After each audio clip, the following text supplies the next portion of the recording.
అక్కడ ఇక్కడ కాదు, కొడితే కుంభస్థలాన్నే కొట్టాలి. ఇదే ప్రస్తుతం హైదరాబాద్ లో బీజేపీ టార్గెట్. ముస్లిం ప్రాబల్యం అత్యధికంగా ఉన్న హైదరాబాద్ పై గట్టిగా గురిపెట్టింది కాషాయ దళం.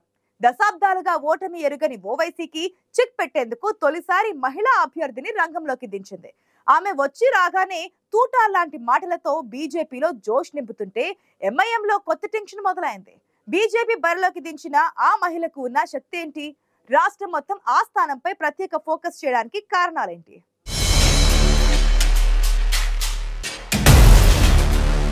హైదరాబాద్ పై ఈసారి బీజేపీ గట్టిగా గురిపెట్టిందా? రాష్ట్ర అధ్యక్షుడి దగ్గర నుంచి అమిత్ షా వరకు అందరి ఫోకస్ ఆ స్థానంపైనేనా? హైదరాబాద్ లో ఈసారి కమలం వికసించేలా చేస్తాం, మీరెలా చేస్తారో మేము చూస్తాం. ఇది బీజేపీ ఎంఐఎం మధ్య సాగుతున్న యుద్ధం.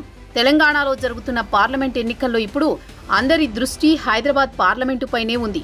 మరీ ముఖ్యంగా బీజేపీ వేస్తున్న అడుగులు హైదరాబాద్లోనూ సంచలనంగా మారుతున్నాయి. మొదటి నుంచి ముస్లిం ప్రాబల్యమున్న హైదరాబాద్ పార్లమెంట్లో బీజేపీ గెలవడం అంటే అది ఎంత కష్టమో ప్రత్యేకంగా చెప్పాల్సిన పనిలేదు. అందుకే ఈసారి అమిత్ షా ఒక బలమైన అభ్యర్థిని రంగంలోకి దింపారు. ఇందుకీ ఎవరు ఆమె అంటే కొంపెల్ల మాధవీలత. ప్రస్తుతం ఈ పేరు తెలంగాణ రాజకీయాల్లో సంచలనం. ఇందుకీ ఎవరు ఈ మాధవీలత అంటే, మొదటి నుంచి సనాతన భావజాలంతో ఉన్న మాధవీలత పోస్ట్ గ్రాడ్యుయేట్ చేశారు. 18 ఏళ్ల నుంచి స్వచ్ఛంద సేవా కార్యక్రమాలు చేస్తున్నారు. భరతనాట్య నృత్యకారిణిగా, ఆసుపత్రి నిర్వాహకురాలిగా పేరు తెచ్చుకున్నారు.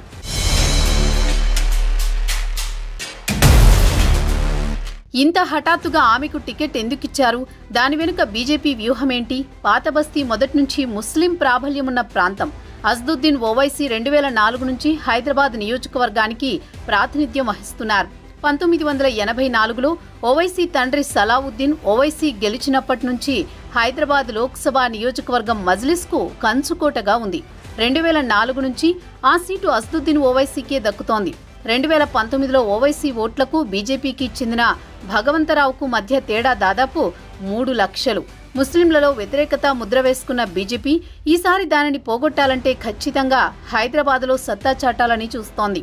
అందున బీజేపీని ప్రతిసారి టార్గెట్ చేస్తున్న ఓవైసీకి చెక్ పెట్టాలన్నదే ప్రధాన ఉద్దేశం. వాస్తవంగా ఈ స్థానానికి మొదటగా రాజాసింగ్ను ఎంపిక చేయాలని అనుకున్నారు. రాజాసింగ్ బలమైన అభ్యర్థి అయినప్పటికీ గతంలో చేసిన వ్యాఖ్యలు, పార్టీలో అంతర్గతంగా జరిగిన కొన్ని కారణాలతో ఆయన్ని పక్కన పెట్టారని చెబుతారు.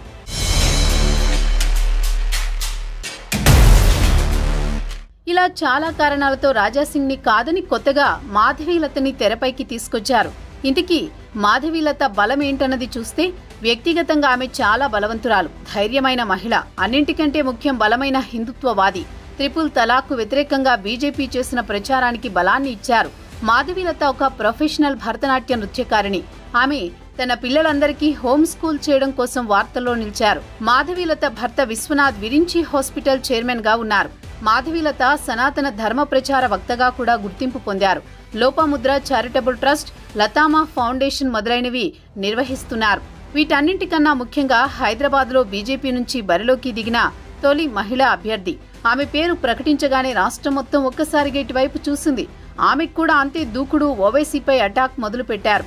ఓవైసీ కారణంగా ఎంతో అందమైన హైదరాబాద్ నడిబొడ్డున పేదరికం కనిపిస్తోందంటూ విసురుతున్న కామెంట్స్ కాకరేపుతున్నాయి.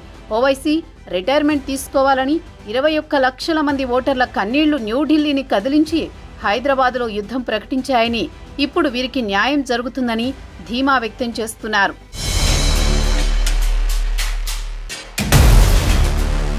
బలాబలాలను ఒకసారి పరిశీలిస్తే ఇటీవల అసెంబ్లీ ఎన్నికల్లో తెలంగాణలో గతంలో కంటే ఎక్కువ 8 సీట్లు గెలిచి ఫుల్ జోష్లో ఉంది బీజేపీ.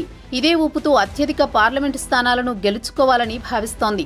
ఇప్పటికే తొలి జాబితాలో 9 మంది అభ్యర్థులను ప్రకటించి ప్రచారం స్పీడ్ పెంచింది. ఈసారి బీజేపీ ఓవైసీ కంచుకోటగా గురిపెట్టింది.